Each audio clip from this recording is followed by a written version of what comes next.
आनंदी प्रेक्षकांनो, मालिकेचा कसला जबरदस्त ट्रॅक आता समोर आलेला आहे। आत्तापर्यंत आपण इकडे पाहतोय की सगळ्यांना वाटतंय की आनंदी मात्र आता त्या ॲक्सिडेंटमध्ये अडकलेली आहे आणि त्याचमुळे त्या ठिकाणी ज्या वेळेला मात्र आता इकडे पोहोचलेला आहे युगंधर आणि त्यावेळेला समोर आता आनंदी गेली म्हणून असं त्याला आता सांगण्यात आलेलं आहे। पण त्याच वेळेला दैवी चमत्कार असा घडलाय की ती मुलगी आनंदी नाहीच आहे, तर आता आनंदीने तिला आता मदत केलेली ती मुलगी आहे। आणि या सगळ्यामध्ये ही गोष्ट ज्या वेळेला युगंधरला समजले आणि त्याच वेळेला मात्र आता समोर आनंदी जिवंत पाहताच युगंधरच्या जीवामध्ये जीव येत त्यांनी एका झटक्यात आनंदीला मिठी घेत आपल्या व तिच्यावरील प्रेम व्यक्त केले। म्हणजे जी गोष्ट मात्र आता नॉर्मली शक्य होत नव्हती ती आता एका अपघातामुळेच घडलेली आहे। म्हणजे आता आपण म्हणतो की चांगल्यातून वाईटातून काहीतरी चांगलं घडतं, ते आता असं घडलंय। इतके दिवस युगंधर आनंदीला आपली बायको म्हणून मानायला तयार नव्हता, त्याच आनंदीला मिठीत घेत सगळ्यांच्या समोर आनंदीवरती आपलं किती आणि कसं प्रेम आहे हे आता युगंधरने व्यक्त करताच एका झटक्यात मालिकेची सगळी समीकरणं बदललेत। काय घडलंय, कसं घडलंय सविस्तर इकडे आता जोपर्यंत त्या आता म्हणजे आता जे पट्ट्या हव्या आहेत, जे आनंदीचं ब्लड आता थांबवायचं आहे, थांबवण्यासाठी ज्या काही पट्ट्या हव्यात त्या सगळ्या पट्ट्या आता इकडे विकत घेऊन ठेवलेल्या आहेत। त्या म्हणजे स्वतः आता आपण पाहिलं की विद्याधरने आणि आता एका अटीवरती त्या आता दिलेल्या आहेत आणि कोणताही पुढचा मागचा विचार न करता साम दाम दंडभेद सगळं वापरून मात्र आता इकडे युगंधरने त्या पट्ट्या मिळवल्यात आनंदीचा जीव वाचवण्यासाठी। पण त्याच वेळेला आपण पाहतोय की त्या पट्ट्या घेऊन आता युगंधर ज्या वेळेला तिथे पोहोचलाय त्यावेळेला मात्र आता इकडे त्या मुलीवरती सगळेजण पाहतायत उपचार करण्यासाठी, पण आता कोणीही उपचार करू शकत नाहीये कारण आता या सगळ्यामध्ये तिचा श्वास थांबलेला आहे।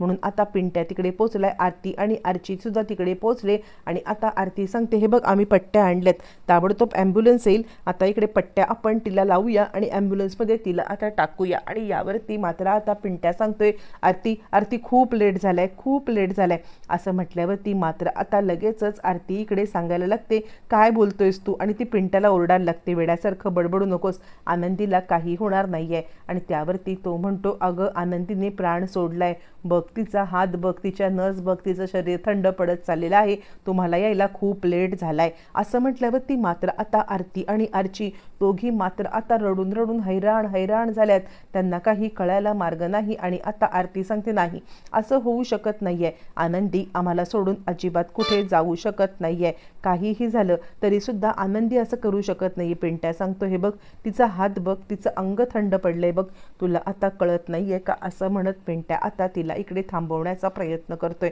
पण त्याच वेळेला मात्र आता युगंधरला काहीच कळत नाही आनंदी तू मला सोडून जाऊ शकत नाहीये असं मनातल्या मनात युगंधर मात्र आता बोलत आहे। आणि त्याच वेळेला मात्र आता तो इकडे विचार करतोय हे सगळं माझ्यामुळे घडलं का, मी या सगळ्यामध्ये मात्र आता ताबडतोब आनंदीला शोधायला कोणाला तरी पाठवायला हवं होतं का, काय घडलं माझ्याकडून काय घडलंय, मी आता खूप मोठी चूक केले असं म्हणत युगंधरला स्वतःचीच मात्र आता लाज वाटायला लागले। बरं तोपर्यंत आपण आता इकडे आता पृथ्वी कंटिन्युअसली कॉल करतोय, आता इकडे युगंधर तरी सुद्धा कोणत्याही प्रकारे या सगळ्यामध्ये माघार घ्यायला मागत नाहीये। तो आता सांगतोय आत्ताच्या आत्ता तिला घेऊन दुसऱ्या डॉक्टरांकडे जायचं आहे मला, आणि तितक्यातच मात्र आता तो डॉक्टरांना बोलवतोय। इकडे समिधा आणि आता हे दोघं जण विचार करतायत झाला म्हणजे आता आपल्या नावावरती फॅक्टरी सुद्धा झालेली आहे आणि त्याचबरोबर फॅक्टरी तर आपल्या नावावरती झाले पण आनंदी नावाची बॅच सुद्धा टळलेली आहे। आता काय करायचं माहितीये का, आनंदीच्या मात्र आता या जाण्याचं खापर फोडायचं ते म्हणजे युगंधरच्या माथ्यावरती सगळ्यांच्या समोर। म्हणजे आता आरती आणि आर्ची तर कबूल करतीलच की हे सगळं घडलेलं आहे ते म्हणजे फक्त आणि फक्त युगंधरच्यामुळे, आणि त्यामुळे मात्र आता त्यांनी एकदा कबूल केलं की युगंधरनी हे सगळं केलं किंवा 4 लोकांच्या समोर आता ते बोलले की हे सगळं युगंधरनी केले की संपला विषय। काहीही झालं तरी सुद्धा मात्र आता आपण या सगळ्यामध्ये युगंधरला पूर्ण बर्बाद करायचं। तोपर्यंत आपण पाहतोय की पुन्हा एकदा फोन आलेला आहे, तो म्हणजे स्वतः आता पृथ्वीचा प्रांजलला, आणि प्रांजलला पृथ्वी म्हणतो काय रे, मी तर आता तिच्या आबांच्या घरी आलोय, ती तर आबांच्या घरी नाहीये। आता यावरती मात्र आता प्रांजल म्हणतोय नाही दादा, अरे नाही ती तिकडून कुठेतरी गेली असेल, माहीत नाहीये। यावरती तो म्हणतो प्रांजल तू खोटं बोलतोयस का, कारण आता या सगळ्यामध्ये आबा आता म्हणतायत की ती इकडे कधी आलीच नाही, त्यावरती फोन स्पीकरवरती टाक असं जेव्हा बापू म्हणतात त्यावेळेला मात्र आता प्रांजल फोन स्पीकरवरती टाकतो आणि त्यावेळेला बापू म्हणतात पृथ्वी यांनी तुला खोटं सांगितलंय. आनंदी कधीही सापडली नव्हती, तिचा खूप मोठा अपघात झालाय, तू ताबडतोब तिकडे जा. इकडे प्रांजल म्हणतोय तुम्हाला काय गरज पडले.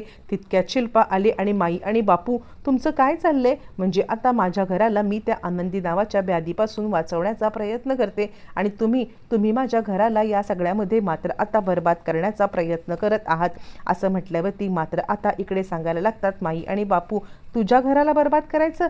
अगं माझ्या समिधाच्या मुलांच्या मनामध्ये विष कालवण्याचं जे काही काम आता तू करत आहेस ना, ते काम पहिलं बंद कर. असं म्हटल्यावरती शिल्पा सांगते अजिबात नाही. कोणत्याही परिस्थितीमध्ये मी आता या सगळ्यामध्ये आनंदीला या घरात पुन्हा येऊ देणार नाहीये. माई सांगायला लागतात अगं मरणाच्या दारामध्ये असलेल्या व्यक्तींच्या बद्दल तरी असं काही बोलू नये.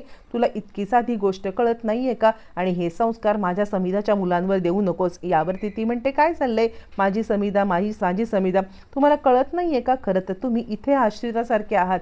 म्हणजे आता युगंधरने तुमच्यावरती उपकार केलेत म्हणून तुम्ही इथे आहात आणि मला सांगताय माझी समिधा. माई बापूंना खूपच आता धक्का बसलाय आणि माई आता सांगायला लागतात काय बोलायचं आपण. युगंधरने इतक्या मोठ्या ह्यांनी आपल्याला इथे मानाचं स्थान दिलंय, पण ही शिल्पाने एका झटक्यात मात्र आपल्याला आश्रित करून टाकलेला आहे. मला खरंच कळत नाहीये की हे सगळं काय चाललंय. देवा आनंदीचा जीव वाचव. बरं हे सगळं होत असताना मात्र आता आरती इकडे देवाची प्रार्थना करते. कसं काय असं घडलं. माझ्या आनंदीला का तू माझ्यापासून हिरावून घेतलेस.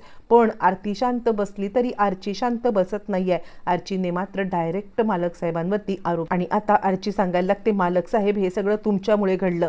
बघितलं ना तुम्ही. जर का आत्ताच्या आत्ता आम्ही तुम्हाला विनंती करत होती आरतीताई, त्याच वेळेला जर का आता तुम्ही या सगळ्यामध्ये मात्र आता माझ्या आनंदीताईला शोधण्यासाठी निघाला असतात तर आता ही अवस्था झाली नसती. हे सगळं तुमच्यामुळे घडलंय. कारण आत्ता आम्ही इथे यायला आणि आनंदीताईचा जीव जायला एकच घटना घडलेली आहे.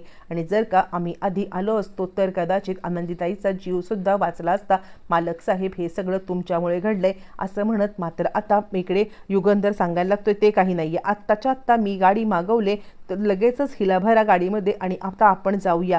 यावरती आर्ची आता सांगायला लागते का आत्ता माझ्या आनंदीताईचा जीव गेल्यावरती मात्र आता तुम्ही या सगळ्यामध्ये हे करणार आहात का. असं म्हटल्यावरती मात्र आता युगंधर थरथरत्या हाताने तिच्या तोंडावरती असलेलं तो आता टॉवेल काढायला निघतो. पण ज्या वेळेला तो टॉवेल काढायला निघालेला आहे त्यावेळेला आरती मात्र त्याचा हात धरते आणि खबरदार या सगळ्यामध्ये जर का आता तुम्ही आनंदीच्या शरीराला हाताला म्हणजे अंगाला हात लावलात तर काही झालं तरी सुद्धा मी या सगळ्यामध्ये मात्र आता तुम्हाला माफ करणार नाहीये. माझ्या आनंदीच्या अंगाला हात लावायचा नाही. कोणते अंत्यसंस्कार करायला यायचं नाही. पण त्याच वेळेला आपण आता पाहतोय की आनंदी सुखरूप आहे. आणि घडला प्रकार असा असतो की ज्या वेळेला मात्र आता आनंदी म्हणजे घर सोडून चाललेली असते त्याच वेळेला मात्र आता तिला एक बाई भेटलेली असते आणि ज्या बाईला भूक लागल्या कारणाने आनंदी आपल्या गाठोड्यात असलेले पैसे तिला देत असतानाच मात्र आता ती बाई गाठोडं घेऊन पळून जाते.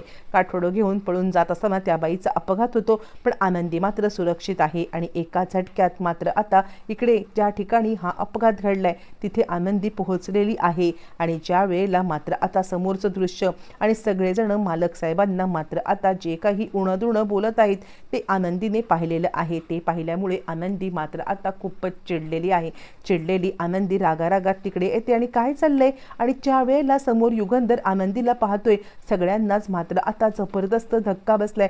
आरती आणि आर्ची आनंदी असं म्हणत धावत पळत तिच्याकडे येत आहेत. पण आता आनंदी इकडे युगंधरच्या समोर येऊन उभी राहते. युगंधर पुढचा मागचा कोणताही विचार न करता आनंदीला गच्च मिठी मारत आहे. आणि आनंदी कुठे होतीस तू. अगं तुझ्याशिवाय माझी अवस्था काय झाली होती तुला काय सांगू मी. असं म्हणत मात्र आता इकडे मला असं वाटलं की ही मुलगी तू आहेस. हे काय आहे. तू सुखरूप आहेस ना. काही झालं नाही ना तुला. असं म्हणत युगंधर मात्र आता आनंदीला प्रश्नांचा भडीमार करत चाललेला आहे. आणि आता आनंदी सांगते काही नाही. माझं गाठोडं घेऊन आता ही बाई पळून गेली आणि माझा अपघात तिने ओढावून घेतला. युगंधरला या सगळ्यामध्ये खूप आनंद झालेला आहे. आणि एका झटक्यात मात्र आता युगंधर आनंदी मला वचन दे यापुढे कधीच मला सोडून जाणार नाहीयेस असं म्हणत आनंदीला जवळ केलंय. एका झटक्यात समीकरण बदलत आनंदी आणि युगंधर एकत्र आलेले आहेत. आणि मालिकेचा एक नवीन अध्याय सुरू झालाय. मालिका आता छान वळणावरती येते. वाटते, कारण युगंधरने या कठीण परिस्थितीत आपलं प्रेम व्यक्त करत आनंदीला मात्र आता जवळ केले. मालिका खूपच सुंदर चालली. आता पुढे काय होणार? आनंदी घरी येणार का? आणि घरी आल्यावरती युगंधर आता इकडे विद्याधर आणि शलाका यांचा कसा समाचार घेणार? येणाऱ्या भागामध्ये या आणि अनेक प्रश्नांची उत्तरं आपल्याला पाहायला मिळणार आहे.